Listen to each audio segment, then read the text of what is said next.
Bueno, arratsalde on danoi, eskerrik asko Moisesi, Marinelen izenean, eskerrik asko Emeteriori, bere hitzengatik, eta eskerrik asko gaurko tokia usteagatik, berari eta Getariko Elkano Arrantzaleko fradiari. Eskerrik asko hemen bildu ziaten danoi, hemen zuen babesa adieraztea etorri zaten danoi. Badakigu kalean ere asko izan dirala adierazi digutenak, zuzenean, zeharka, sare sozialetatik, bestelako mezuengatik ere, aurpegi ezagun desente ikuste ditugu hemen, eta eskerrik asko danoi. Guk ez ginen espero hainbesteko oihartzuna ekarriko zunik edo, komunikabide danai ere eskerrik asko. Prentzaurreko hau deitzia pentsatu ginean edo, 3 helburukin egin zan. Eta gu beti bailara honetan mugitu izan gea. Mugitu izan gea, Zumaia, Getaria, Zarautz, Aia eta Orion. Edo alderatziz, Orion Aian, Zarautz, Getarian eta Zumaian. Eta bertako herritarrai adierazi nahi genien zer gertatu dan eta zergatik ustera goazen. Herritar danai. Gero eskerrak eman gurekin voluntario ibili diren pertsona danai. Hemen batzuk badaude, beste batzuk ezin izan dute etorri, baina urte askoan zehar, asko eta asko izan dira gurekin voluntario izan dianak, eta hori danai eskerrak eman. Eskerrak ematea baita ere, erakunde guztiai udaletxe danai, herri guztietako udaletxeekin izan degulako harreman oso ona, foru aldundiari, hainbat eta hainbat erakunderi lagundu diguten nahi, danai eskerrak ematea. Eta hirugarrena eta bereziki guk baditugu bazkideak. Gurutze Gorriaren oinarria voluntarioak eta bazkideak izan dira, eta baditugu bazkideak diruz lagundu izan digutenak hainbeste urtetan. Eta jende horri danai eskerrak eman, eta hori danai adierazi nahi genien, zergatik urrengo proba danean eta txirrindulari lasterketa badanean, talde hau ez dan egongo, edo ez garen egongo, zergatik iritsiko dan Zarauzko triatloia eta talde hau ez dan egongo, estropadak, gainontzekoak, norbaitek esaten duen nundi hauek, etxian, eta zergatik, orain azalduko dugu zergatik. Ez ginen espero honek hainbesteko oihartzuna izango zunik, pentsatzen ginen hemen bailaran edo banatuko zala, komunikabide batzukin jarri ginen harremanetan igandean eta lehenago lertu da. Gaur gauza berri gutxi esatea guaz.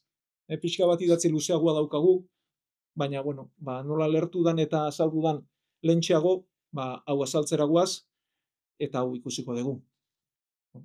Eskerrik asko danoi, eta irakurketa egingo dugu, aurrena euskeraz, ondoren gazteleraz. Hemen gaude bilduta, Zarauzko Herri Biltzarreko, ez dakizuen antzat, gure egitura da, herri mailako edo batzorde bat dago, gainetik probintziko antolakuntza bat dago, ondoren erkidegokoa eta azkenik estatukoa. Gugea Zarautzen Herri Biltzarra osatu izan degunak,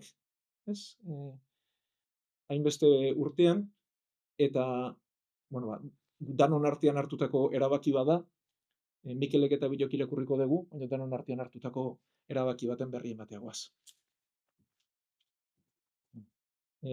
Gurutze Gorriaren Zarauzko Herri Komiteak Urola Kostako herritarrei. Zarauzko Gurutze Gorriaren Herri Biltzarraren komiteak bere partaide guztien dimisioa jakinarazi nahi die Urola Kostako bizilagunei. Bere kide den Felix Zubiari ezarritako 5 urteko zigorragatik. Felixek Euskal Autonomia Erkidegoko Gurutze Gorriaren eskubide, berme eta betebeharren batzordearen aldetik jaso du zigor hori, eta erabat bidegabea eta neurriz kanpokoa iruditzen zaigu. Uste dugu zigor hori ez dela gertakari isolatu bat, denbora luzea daramagulako Gurutze Gorri autonomikoarekin arazoetan, itsas salbamenduko programaren kudeaketa dela eta. Gure salbamendu ontziak zahartuta daude, eta ez digute berritzeko baimenik ematen. Horren ondorioz, segurtasunik gabeko eta arriskuko egoera bat ematen da, bai erreskatera ateratzen diren boluntarioentzat, bai erreskatutako pertsonentzat. Getariako itsas salbamenduko eskola geldirik dago, eta ez dago gardentasunik diru laguntzen kudeaketan. Gertakari horien barne salaketak gatazka egoera sortu du, eta uste dugu zigor hori horren ondorio izan daitekeela. Atzera bueltatuz, hain zigor neurrigabe eragin duen arrazoi zuzena, Zarauzko triatloian motozikleta partikularrak erabiltzea da. Proba honetan emandako laguntza hobetzeko asmoz. Zarauzko triatloiko txirrindularitza proba oso luzea da, eta arriskuak ere baditu. 2016an, parte hartzaile batek ez zuen asistentziari jaso tarte luze batean, ikuspen txikiko gune batean erori baitzen. Erorikoaren eta asistentziaren atzeraperenen ondorioz, atletak hipotermia izan zuen, eta ospitaleko laguntza behar izan zuen. Hori dela eta, zirkuituan motozikleta gainean zihoazen sorozlea jartzea erabaki zen, abiadura txikian, arazoak zituzten korrikalariak aurkitu ahal izateko eta laguntza bizkortu ahal izateko. Motozikleta horiek partikularrak dira, eta probaren aseguru orokorraren barruan daude, motozaleak eta hirugarrenak estalita egon daitezen. Probaren antolatzaileek, ertzaintzak eta udaltzaingoak horren berri izan dute, eta ez da inolako eragozpenik egon. Euskal Autonomia Erkidegoko Gurutze Gorriko koordinatzaile autonomikoak gertakari horiengatik espediente bat eskatzea erabaki zuen, eta espediente horrek zigor hau ekarri du. Berriro diogu, bidegabea eta neurriz kanpoko iruditzen zaigu. Bidegabekeria horren aurrean, herri mailako batzordeko kide gisa dimititzea erabaki dugu, gure aldetik atsekabe handiz. Era berean, Gipuzkoako Gurutze Gorriaren zuzendaritza probintzialak dimisio eman du. Lehendakari probintziala buru dela, beste hainbat herritako lehendakariekin batera. Eta ulertzekoa denez, bereziki kezkatuta gaude Gipuzkoako itsasalbamenduko bazen egoerarekin. Hondarribia, Pasaia, Donostia eta Getaria. Eta hainbeste urtetan eskaini den zerbitzuarekin. Zer gertatuko da itsasoan egiten diren ekitaldiekin? Nork emango du osasun estaldura?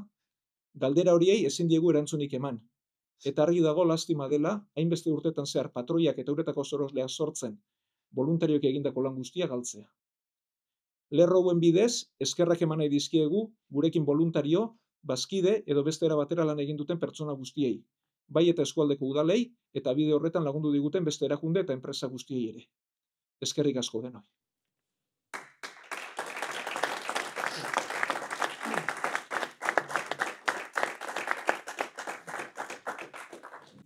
Hasi zineten moto partikular hauek erabiltzen probatan. Zizan ez dute, 2016an izan zala arazoa? Hurrengo urtetik, 2017. Eta gertakari isolatu hau ez dela esaten duzu, ez? Ez dela isolatua. Edo, zer egon daiteke horren atzean, zer erabaki edo egon daiteke hildo jakin bat? Ez dakigu. Hau da, guk dakigu zer gertatu dan.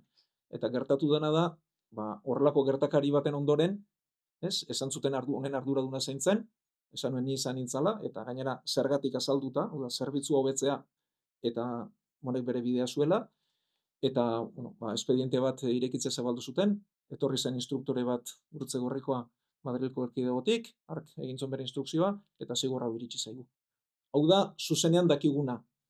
Dakiguna da baita ere ze ingurutan gertatu zaigun. Eta ingurua hori da.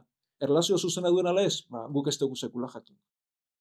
Baina egia da, ofizina autonomikoarekin, izan urte bete baino gehiago generamala, arazotan, barne salaketak eginez, barne gure barruko bideak erabiliz, itsasontziak hortxe dauzkazu ikusi nahi dituzue, 28 urte dauzkate. 1986koak dira. Badaukagu txosten bat, ingenieri naval batek egina, 2017ko erretiratu behar zutela esaten zutenak. Hortxe daukazu baita ere Getariko itsasolamendu eskola. Urte eta askotan patroiak formatu ditugu, osatu ditugu estatu guztikoak, Gurutze Gorrikoak gehien bat, baina beste erakunde batzutekoak ere bai. Azken 3 urtetan ez digute utzi kursorik ematen. Orduan, bagenukan eta barruko mugimendu horiek izan ditugu, eta ez dakigu lotura duten ala ez, badakigu noiz gertatu den. Lotura duten ala ez, beste pertsona batzu jakingo dute. Zuen esperientzian arabera, honelako zigorrak ohikoa duk, lehenengo aldiz ezagutzen zuelako zigor bat?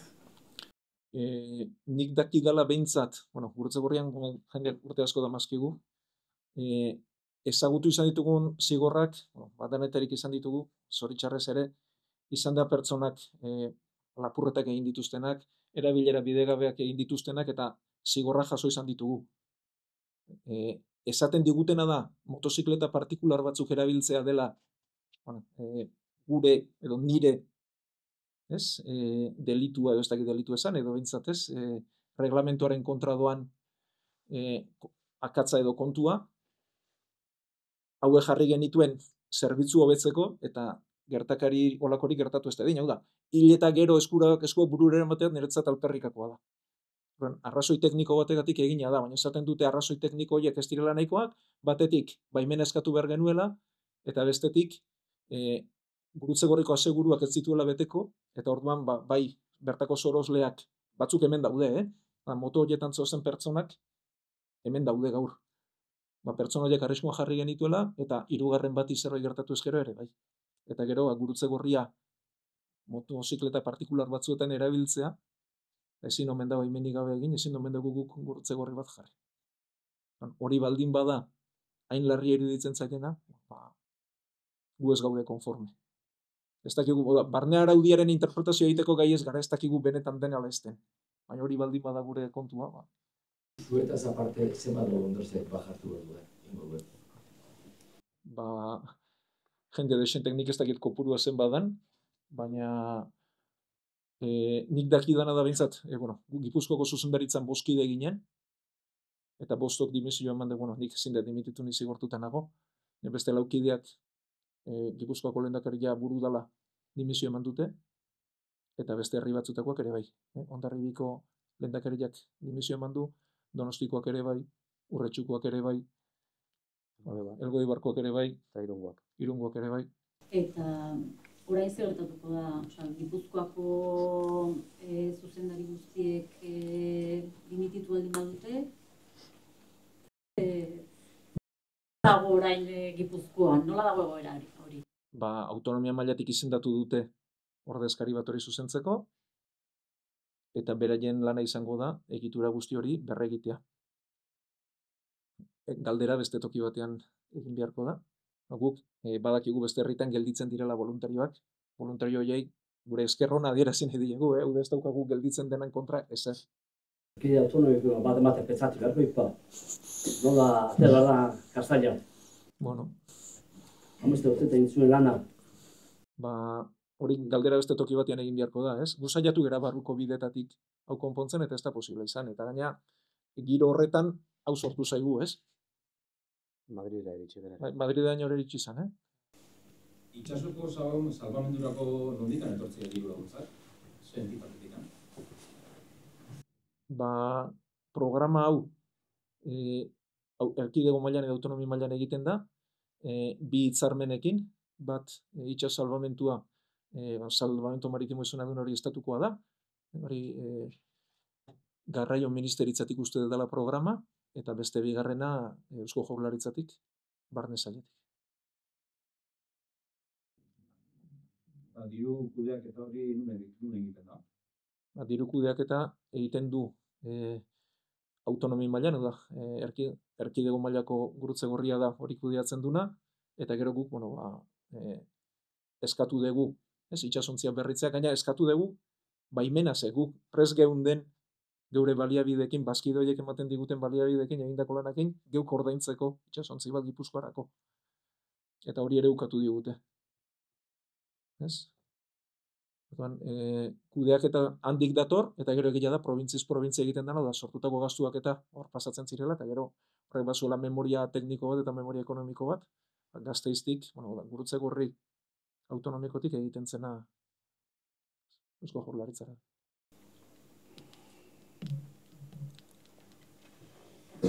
Zergatik usten da azken urteetan diru kudeaketa hori eduki dezakela arason bat, ez aiatu izana diru laguntza hori markazioak berrizteko, ez? Ez dakigu, gu galdetu izan dugu, ez? Eta esan digutena da ez, zuek zuen gastuan berri badakizu eta orokorraren berri emanik ez dauka. Horiek ere ez daude erabiltzeko moduan, ezin dute... Beraien ustetan bai. Beraien ustetan bai, eta hor daude. Urtero, hau kotxe bat bezala da, ez? ITV bat badago, ITV hori pasatzen dute. Baina benetan, ez, hainbeste urteko itsasontzi batean, ez, hola ateratziak, eta ingeniero batek esan ez, horiek aldatu egin behar diala.